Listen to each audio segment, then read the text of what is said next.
Bienvenidos a Con el Montro.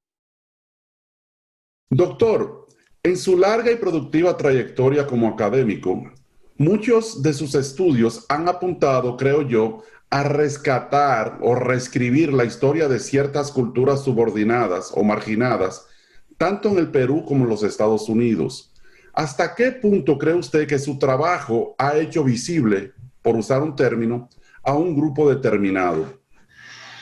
Bueno, esa es una parte histórica que se relaciona otra vez con los movimientos migratorios que existieron en los años 50, 40 y 50 en Lima.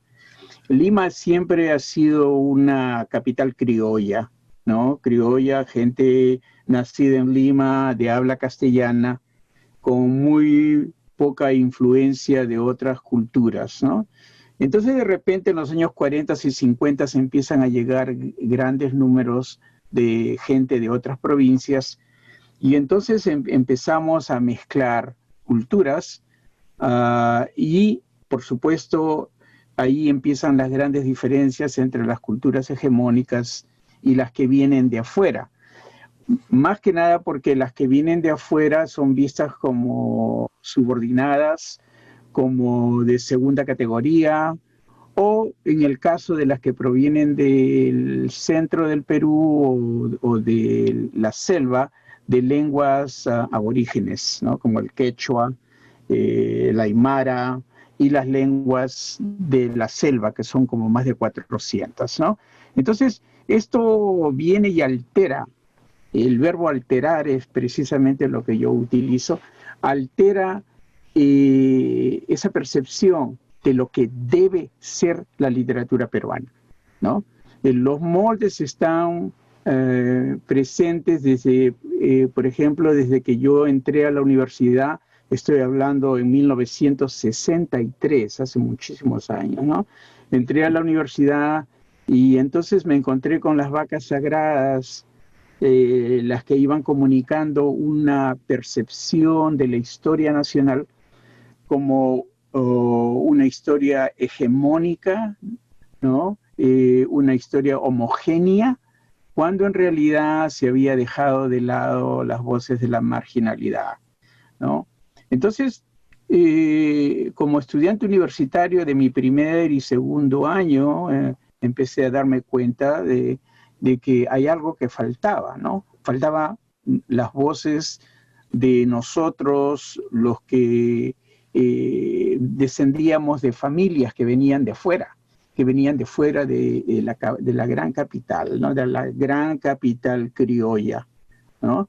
Entonces, eso siempre me causó ciertos problemas porque lo que hacíamos nosotros en ese tiempo, yo escribía poesía, lo que hacíamos nosotros tenía poco que ver, no teníamos acceso a los periódicos, habían otras voces presentes, venían usualmente de las clases más privilegiadas y eran nombres reconocidos, porque en esa época todavía Lima reconocía algunos apellidos ilustres y nosotros también, ¿no?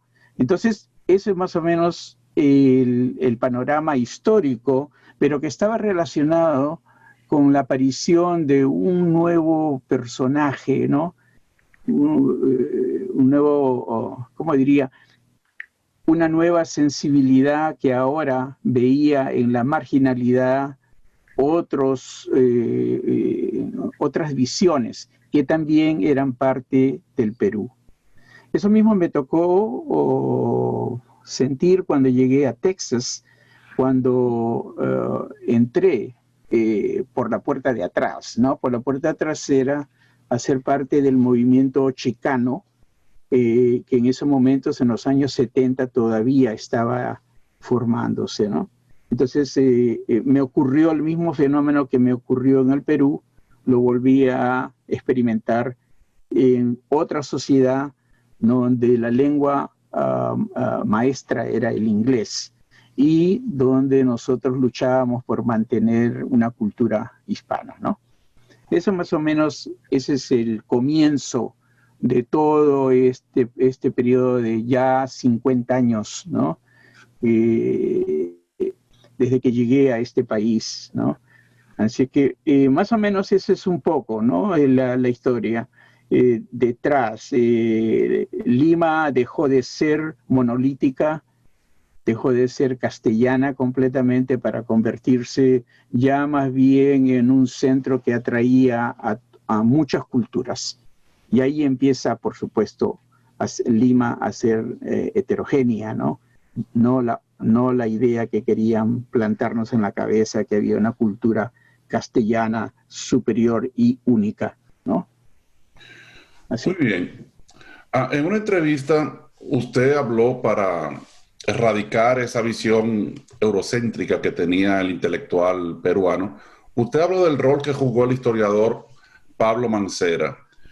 Y yo pensé en José María Arguedas, sobre todo en el Ernesto que aparece en su novela Ríos Profundos, como un texto también transformador.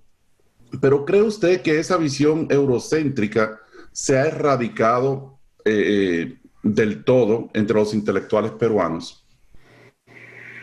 Bueno, en mi época, otra vez, ¿no? Recuérdate que yo salí del Perú en 1969. Entonces, en realidad, tuve más o menos unos 7 años de vida universitaria, que era donde ocurrían estos fenómenos literarios, sociológicos, etcétera, ¿no? Y entonces, al salir, por supuesto, seguí en contacto con la literatura peruana, pero ya mirándola desde lejos, quitándome muchos prejuicios que tenía y muchas ideas contrarias. Entonces, el contacto con otras culturas, la cultura norteamericana en este caso, la cultura anglosajona, me permitió regresar hacia atrás y mirar, ¿no? Con otra visión, qué es lo que pasaba en nuestros países. Y me di cuenta de algo, lo que le llamamos nosotros groseramente la literatura del sobaco, ¿no? Que era en mi época, para distinguirse los estudiantes unos de los otros, se compraba un libro de Camus o de Sartre, o de algún europeo, o tal vez incluso de algún americano, Allen Ginsberg, etc. Y se lo ponía aquí en la axila, ¿no? Y cargaba con el libro, pero nunca lo leía. Pero sí lo citaba, ¿no? Entonces hay muchos, si hacemos una especie de revisión de la literatura escrita en esa época, mucha gente utilizaba esa técnica, ¿no? Una técnica de citar y validar y legitimar los textos que se iban escribiendo a través de una cultura que en realidad no era la nuestra, ¿no? Foucault, por ejemplo, nunca estuvo en el Perú.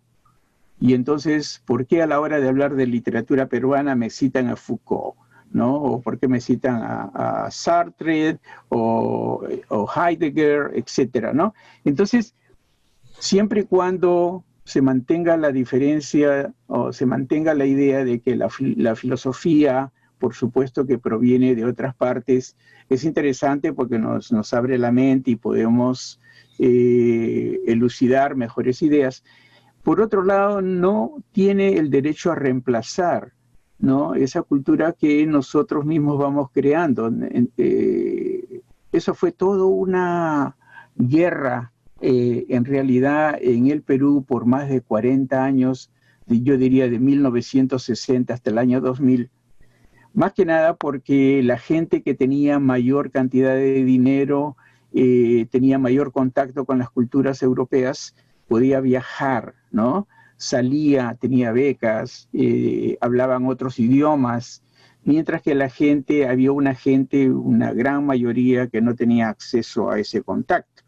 Por eso digo yo que cuando yo salí, de repente se me abrió el mundo y me di cuenta que habían otras cosas y que era importante también validar lo que teníamos.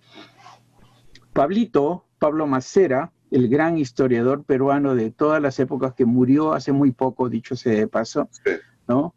Era un hombre visionario que predijo esto, ¿no? Predijo que el eurocentrismo, ¿no?, ya había jugado su rol. Ya nosotros nos habíamos desengañado con esta cultura superior que venía de Europa, debido a la violación de los derechos humanos, a las guerras, a la mortandad que hubo durante el siglo XX, los primeros años, la Primera y la Segunda Guerra Mundial.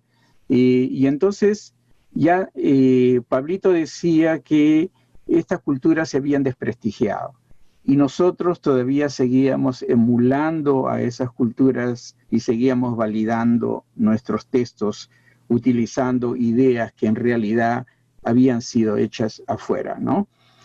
Entonces, este eurocentrismo, ¿no?, que en realidad, ¿cómo te diría?, influyó muchísimo en esa transición que ocurrió bueno, demoró mucho tiempo, demoró 40 años, ¿no? Cuando nosotros empezamos a darnos cuenta, un momentito, tenemos a un señor llamado José María Arguedas que juega, ¿no?, con un nuevo cosmos que se alimenta de nuestras propias culturas, que sigue en contacto con nuestra cultura castellana, pero que también trabaja con la cultura quechua, ¿no?, y que entiende, ¿no?, el dilema que tenemos nosotros, los que somos mestizos, ¿no?, los que venimos de dos culturas diferentes, ¿no? ¿Me entiendes? Entonces, un poco así.